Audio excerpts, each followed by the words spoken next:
La llei de conservació de l'energia ens diu que l'energia no es crea ni es destrueix, sinó que es transforma.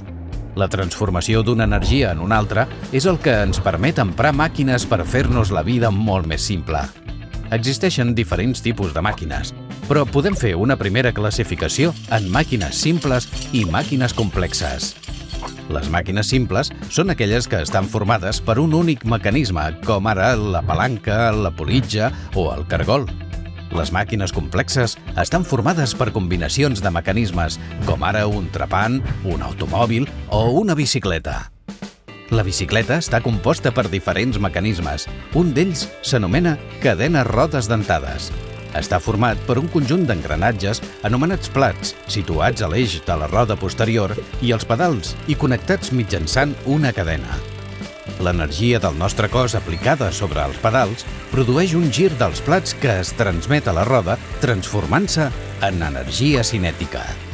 Quines altres màquines utilitzes amb freqüència? Quins mecanismes les formen?